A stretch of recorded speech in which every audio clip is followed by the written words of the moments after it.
राधे राधे। स्वागत है आप सभी का आपके अपने YouTube चैनल ब्राइट फ्यूचर। आशा है कि आप सब स्वस्थ होंगे। आज हम फिर से बाल विकास एवं शिक्षा शास्त्र से संबंधित 25 नए वस्तुनिष्ठ प्रश्नों को सॉल्व करेंगे।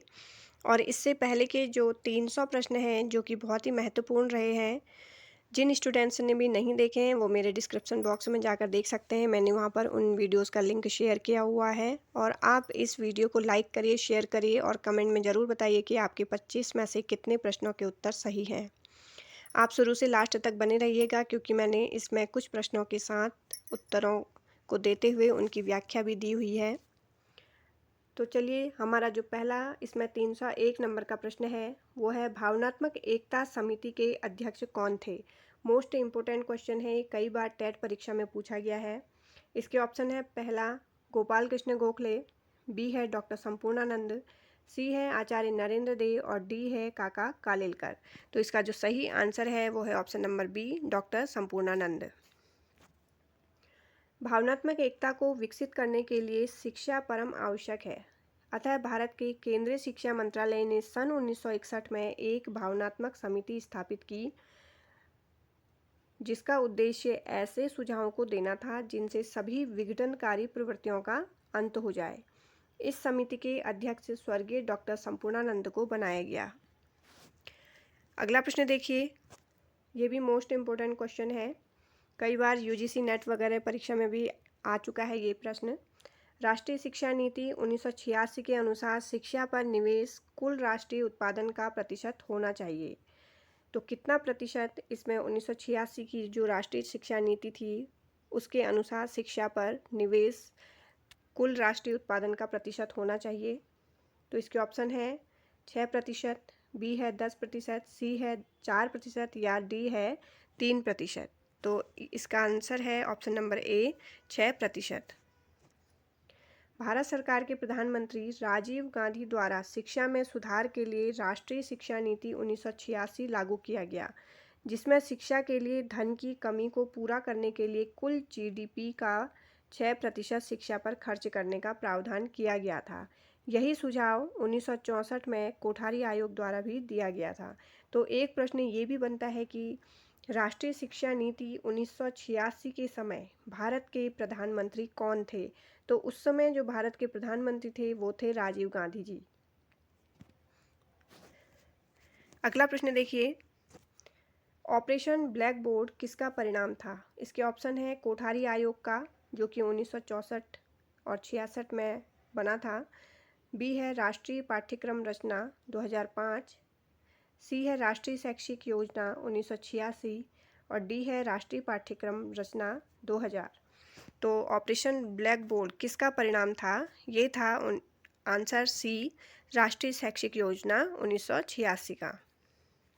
अगला प्रश्न देखिए, शिक्षा के क्षेत्र में पाठ्यचर्या शब्दावली डैश की ओर संकेत करती है। तो ये जो पाठ्यचर्या शब्दावली है ये किसकी ओर संकेत करती है। इसके ऑप्शन है, शिक्षण पद्धति एवं पढ़ाई जाने वाली विषय वस्तु की ओर, बी है विद्यालय का संपूर्ण कार्यक्रम जिसमें विद्यार्थी प्रतिदिन अनुभव प्राप्त करते हैं, सी है मूल्यांकन प्रक्रिया है यह एक, और डी है कक्षा में प्रयुक्त की जाने वाली केवल एक पाठ्य सामग्री। इसका सही आंसर है ऑप्शन नंबर बी, विद्यालय का संपूर्ण कार्यक्रम है यह पाठ्यक्रम जिसमें विद्यार्थी प्रतिदिन अनुभव प्राप्त करते रहते हैं। अगला प्रश्न देखिए, सभी अधिगम सामान्यतः कुल मिलाकर सफल होते हैं जब डैश किया जाता है। तो इसका जो सही, अभी देखिए इसके पहले हम ऑप्शन देख लेते हैं। पहला है संसाधन संपन्न, बी है शिक्षार्थियों द्वारा स्वनिर्देशित, सी है प्रौद्योगिकी का नेतृत्व और डी है शिक्षक का नेतृत्व। तो सभी जो अधिगम होते हैं, मतलब जब हम बच्चे को सिखाते हैं या वो सीखते हैं कुछ, तो वो कुल मिलाकर तभी सफल होते हैं जब वो क्या करते हैं, साधन संपन्न होते हैं, क्लास में बहुत सारी सुविधाएं रहती हैं, या शिक्षार्थी द्वारा स्वनिर्देशित, बच्चे स्वयं करके सीखते हैं, सी है प्रौद्योगिकी का नेतृत्व रहता है उनके लिए, या डी है शिक्षक का नेतृत्व अच्छा रहता है। तो इसमें जो सही आंसर है वो है ऑप्शन नंबर बी, शिक्षार्थियों द्वारा स्वनिर्देशित। सभी अधिगम सामान्यतः कुल मिलाकर तभी सफल होते हैं जब यह शिक्षार्थियों द्वारा स्वनिर्देशित किया जाता है। स्वनिर्देशन विद्यार्थियों को अपनी दक्षता विकसित करने के योग्य बनाती है। स्वनिर्देशन द्वारा छात्र अधिक कुशलतापूर्वक अधिगम कर सकते हैं तथा उनका ज्ञान भी अपेक्षाकृत रचनात्मक और स्थायी होता है। तो जब बच्चे अपने आप से स्वयं निर्देशित होकर किसी चीज़ को सीखने की कोशिश करते हैं तो उनका जो ज्ञान होता है वो कैसा होता है, स्थायी रहता है और वो बहुत ही ज़्यादा उसे रोचक तरीके से सीखना प्रारंभ करते हैं। अगला प्रश्न देखिए, निम्नलिखित में से संयुक्त राष्ट्र संघ का कौन सा संगठन शिक्षा से संबंधित है? इसके ऑप्शन देखिए, UNICEF यूनिसेफ, दूसरा है यूनेस्को, सी है UNO और डी है UNSC। तो इसका जो सही आंसर है वो है option number B, UNESCO, UNESCO. तो देखिए यूनेस्को का पूरा नाम क्या है? संयुक्त राष्ट्र शैक्षिक, वैज्ञानिक और सांस्कृतिक संगठन, United Nations Educational, Scientific and Cultural Organisation. UNESCO का संबंध शिक्षा से है। यूनेस्को संयुक्त राष्ट्र शैक्षिक, वैज्ञानिक एवं सांस्कृतिक संगठन का लघु रूप है। इसका कार्य शिक्षा, प्रकृति तथा समाज विज्ञान, संस्कृति तथा संचार के माध्यम से अंतर्राष्ट्रीय शांति को बढ़ावा देना है। संयुक्त राष्ट्र की इस विशेष संस्था का गठन 16 नवंबर 1945 में हुआ था। तो आपका ये एक जीके का क्वेश्चन भी बन जाता है कि यूनेस्को का गठन कब किया गया था? तो ये है 16 नवंबर 1945 को, और कभी कभी इसका फुल फॉर्म भी एग्ज़ाम में पूछ लिया जाता है। अगला देखिए, राष्ट्रीय शैक्षिक अनुसंधान एवं प्रशिक्षण परिषद NCERT की स्थापना की गई थी। इसके ऑप्शन है 1961 में, बी है 1962 में, सी है 1963 में या डी है 1964 में। तो NCERT की स्थापना की गई थी ऑप्शन नंबर ए 1961 में। राष्ट्रीय शैक्षिक अनुसंधान प्रशिक्षण परिषद NCERT भारत सरकार द्वारा 1961 में स्थापित एक स्वायत्त संगठन है जो स्कूली शिक्षा में गुणात्मक सुधार के लिए नीतियों एवं कार्यक्रमों पर केंद्र और राज्य सरकारों को क्या करता है? सहायता और सलाह देता है। भारत में स्कूली शिक्षा के लिए पाठ्यक्रम रूपरेखा तैयार करने के लिए भी उत्तरदायी होता है। अगला प्रश्न देखिए, प्राथमिक विद्यालयों में मिड डे मील कार्यक्रम प्रारंभ करने का प्रमुख कारण है? पहला है समाज विस्तार करना, बी है रोजगार वृद्धि करना, सी है नामांकन संख्या बढ़ाना और डी है अध्यापकों का विकास करना। तो इसका सही आंसर है ऑप्शन नंबर सी, नामांकन संख्या बढ़ाना। प्राथमिक विद्यालयों में मिड डे मील कार्यक्रमों का प्रारंभ 15 अगस्त 1995 को हुआ, और ये क्वेश्चन भी एग्जाम में आ जाता है कि मिड डे मील कार्यक्रम का प्रारंभ कब से हुआ? तो ये हुआ था 15 अगस्त 1995 से। इसके मुख्य जो उद्देश्य हैं वो देखिए, पहला है बच्चों के पोषण स्तर में सुधार करना, दूसरा है विद्यालयों में नामांकन संख्या बढ़ाना, और तीसरा है ग्रीष्मावकाश के दौरान अकाल पीड़ित क्षेत्रों में प्रारंभिक स्तर के बच्चों को पोषण संबंधी सहायता प्रदान करना। अगला प्रश्न देखिए, NCTE का पूर्ण रूप, फुल फॉर्म क्या है इसका?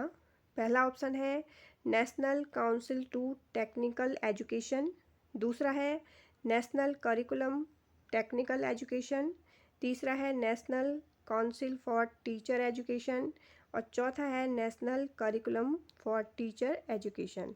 तो NCTE का जो फुल फॉर्म है वो है option number C, National Council for Teacher Education. Hindi में इसे बोलेंगे राष्ट्रीय शिक्षक शिक्षा परिषद। यह भारत सरकार की एक संस्था है जिसकी स्थापना राष्ट्रीय शिक्षक शिक्षा परिषद अधिनियम 1993 के अंतर्गत 17 अगस्त 1995 में की गई थी। राष्ट्रीय शिक्षक शिक्षा परिषद का मूल उद्देश्य समूचे भारत में अध्यापक शिक्षा प्रणाली का नियोजित और समन्वित विकास करना है। अध्यापक शिक्षा प्रणाली में मानदंडों और मानकों का विनियमन तथा उन्हें समुचित रूप से बनाए रखना है। अगला प्रश्न देखिए, थॉर्नडाइक द्वारा बुद्धि की 3 श्रेणियां निम्नलिखित हैं। थॉर्नडाइक ने बुद्धि की 3 श्रेणियां बताई थी, वो कौन कौन सी हैं? पहला ऑप्शन है सामान्य बुद्धि, सामान्य से अधिक बुद्धि और सामान्य से कम बुद्धि। दूसरा ऑप्शन देखिए भाषात्मक बुद्धि, संगीतात्मक बुद्धि और तीसरा है स्थान संबंधित बुद्धि। तीसरा ऑप्शन है अमूर्त बुद्धि, मूर्त बुद्धि और सामाजिक बुद्धि। चौथा ऑप्शन है तार्किक बुद्धि, अंतःवैयक्तिक बुद्धि और अंतर्वैयक्तिक बुद्धि। तो थॉर्नडाइक ने जो बुद्धि की 3 श्रेणियां बताई हैं वो है ऑप्शन नंबर सी, अमूर्त बुद्धि, मूर्त बुद्धि और सामाजिक बुद्धि। इसमें हम तीनों ही बुद्धि को देखेंगे। पहला है अमूर्त बुद्धि। इससे अभिप्राय शाब्दिक तथा गणितीय संकेतों को समझने व प्रयोग करने की योग्यता से है। लिखने, पढ़ने तथा तार्किक चिंतन में इसकी आवश्यकता होती है। मतलब जिसमें बच्चे को बहुत ज़्यादा दिमाग अपना लगाना होता है, सोचना होता है, क्योंकि गणित जैसे सब्जेक्ट में बच्चे को क्या होता है, बहुत ज़्यादा सोचने की ज़रूरत पड़ती है आंसर वगैरह निकालने के लिए। तो इसमें कौन सी बुद्धि? अमूर्त बुद्धि का प्रयोग होता है। दूसरा है मूर्त बुद्धि। इससे तात्पर्य विभिन्न वस्तुओं को समझने तथा उनका प्रयोग करने की योग्यता से है।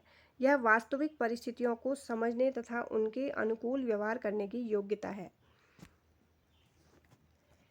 अगला प्रश्न देखिए, इसमें तीसरा है सामाजिक बुद्धि। इससे अभिप्राय व्यक्तियों को समझने तथा उनके साथ व्यवहार करने की योग्यता है, जिससे बच्चे अपने समाज से जुड़ते हैं। दैनिक जीवन को विभिन्न सामाजिक परिस्थितियों में सामंजस्य बनाए रखने में सामाजिक बुद्धि महत्वपूर्ण भूमिका अदा करती है। अगला प्रश्न देखिए, बुद्धि पर वंशानुक्रम का प्रभाव होता है, किसने कहा है? इसके ऑप्शन है गैसल, बी है गाल्टन, सी है टर्मन और डी है डॉक्टर माथुर। तो इसका जो सही आंसर है वो है ऑप्शन नंबर सी, टर्मन ने यह परिभाषा दी है कि बुद्धि पर वंशानुक्रम का प्रभाव होता है। अगला प्रश्न देखिए, बुद्धि मापन की भाटिया बैटरी परीक्षण में है कितने उप परीक्षण? पहला है 4 उप परीक्षण, बी है 5 उप परीक्षण, सी है 8 उप परीक्षण या डी है 7 उप परीक्षण। तो भाटिया बैटरी परीक्षण में है बुद्धि मापन के 5 उप परीक्षण। अगला प्रश्न देखिए, वेस्लर के बालकों के लिए बुद्धि मापनी में उप परीक्षणों की कुल संख्या। देखिए भाटिया बैटरी में है 5 उप परीक्षण और ये भी बहुत ज़्यादा एग्जाम में पूछा जाता है। दूसरा है वेस्लर ने बुद्धि मापनी में उप परीक्षणों की कुल संख्या कितनी बताई है? ए है 5, बी है 8, सी है 11 और डी है 14। तो आप दोनों ही ध्यान रखिएगा। तो इसका आंसर है ऑप्शन नंबर सी, 11। वेस्लर ने 11 बताए हैं उप परीक्षण और भाटिया बैटरी में 5 उप परीक्षण बताए गए हैं। अगला प्रश्न है, चेस तथा कार्ड को निम्न में से किसमें वर्गीकृत किया जा सकता है? पहला है चेस और कार्ड कैसे खेल हैं? ये लड़ाई वाले खेल हैं। बी है बौद्धिक खेल है, इनमें मस्तिष्क का ज़्यादा यूज होता है, मतलब दिमाग का खेल ज़्यादा है ये। सी है प्रायोगिक खेल, डी है गतिमान खेल। तो इसका आंसर है ऑप्शन नंबर बी, बौद्धिक खेल। अगला प्रश्न देखिए, 12 वर्ष से 16 वर्ष के बालकों हेतु हिंदी में डॉक्टर एस जलोटा ने कौन सा परीक्षण प्रतिपादित किया? इसके ऑप्शन है आर्मी अल्फा टेस्ट, बी है साधारण मानसिक योग्यता परीक्षण, सी है अशाब्दिक बुद्धि परीक्षण और डी है चित्रांकन परीक्षण। तो इसका सही आंसर है ऑप्शन नंबर बी, साधारण मानसिक योग्यता परीक्षण। 12 वर्ष से 16 वर्ष के बालकों हेतु हिंदी में डॉक्टर एस जलोटा 1964 में साधारण मानसिक योग्यता के परीक्षण को प्रतिपादित किया। इस परीक्षण के द्वारा हम एक समूह की बुद्धि को माप सकते हैं, बुद्धिमान, औसत और सुस्त श्रेणियों को वर्गीकृत कर सकते हैं। तो साधारण मानसिक योग्यता परीक्षण में क्या कर सकते हैं हम? इसमें हम एक समूह, बच्चों का जो समूह होता है उसकी बुद्धि को माप सकते हैं और उसमें पता लगा सकते हैं हम कि कितने बच्चे बुद्धिमान वर्ग में हैं, कितने औसत में हैं और कितने सुस्त श्रेणियों में हैं। तो हम उन्हें उसमें वर्गीकृत कर सकते हैं।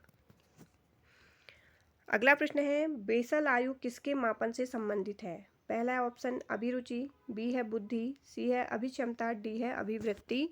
तो बेसल आयु जो है वो है ऑप्शन नंबर बी, बुद्धि से के मापन से संबंधित है। बेसल आयु किसे बोलते हैं? बेसल आयु बुद्धि के मापन से संबंधित है। बालक जिस आयु के सभी प्रश्नों को हल कर ले उस आयु को क्या कहा जाता है? बेसल आयु कहा जाता है।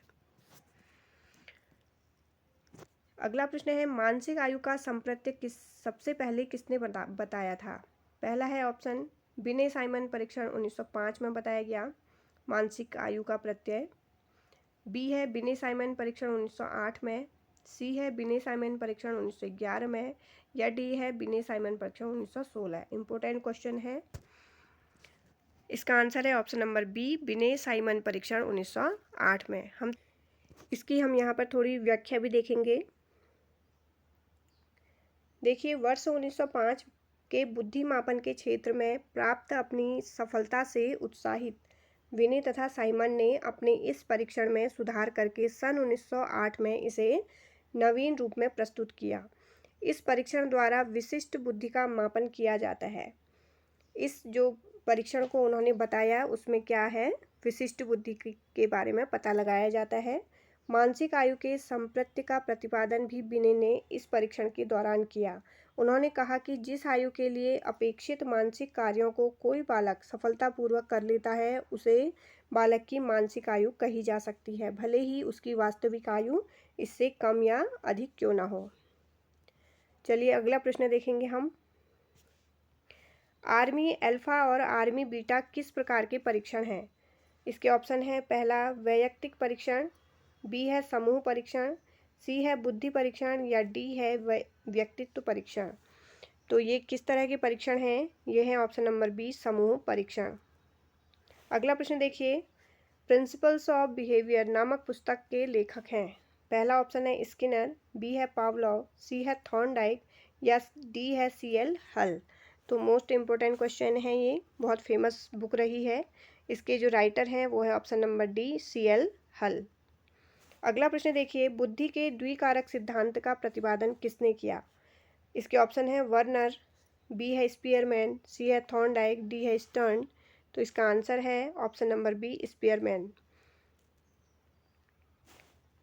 देखिए, बुद्धि के द्विकारक सिद्धांत का प्रतिपादन स्पीयरमैन ने किया।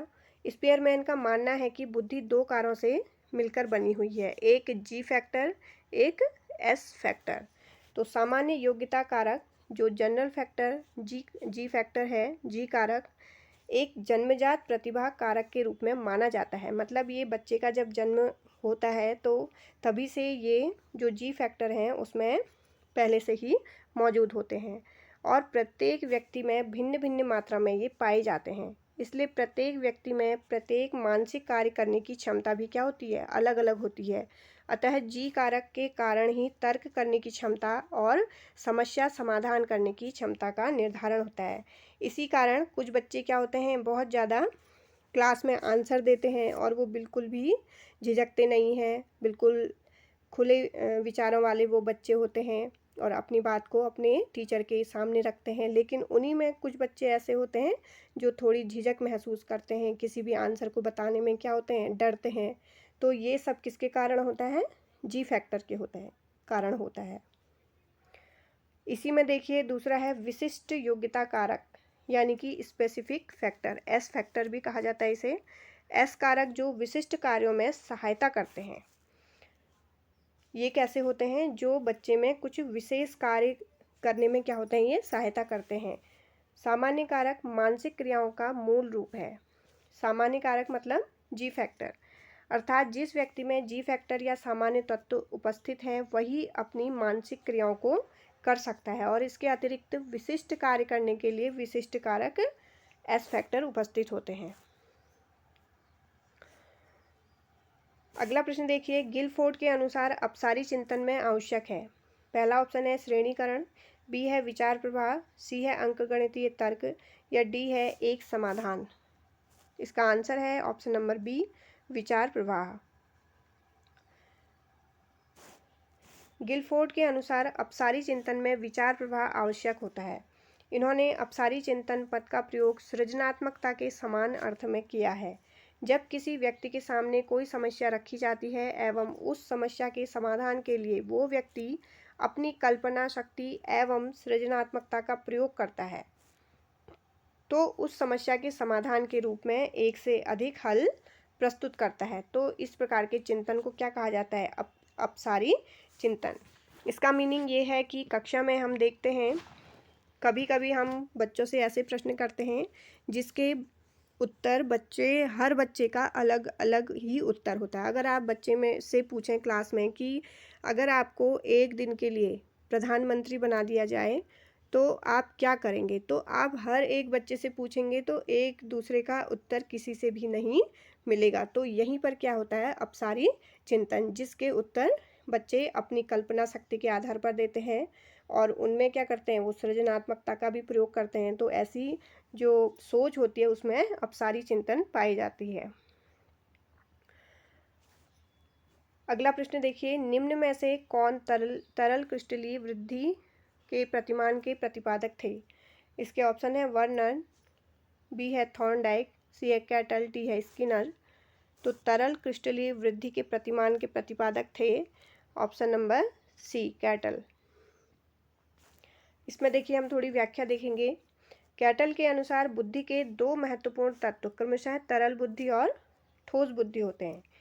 तरल बुद्धि तर्क के आधार पर नवीन समस्याओं को हल करने की योग्यता के रूप में परिकल्पित है, जबकि ठोस बुद्धि को शिक्षा एवं प्रशिक्षण एवं अनुभव पर आधारित ज्ञान आधारित योग्यता के रूप में परिकल्पित किया गया है। बुद्धि के दोनों तत्व प्रकृति और पोषण पर आधारित होते हैं। कैटल के अनुसार तरल बुद्धि का निर्धारण वंशानुगत कारकों द्वारा होता है, जबकि ठोस बुद्धि का निर्धारण पर्यावरणीय कारकों द्वारा होता है।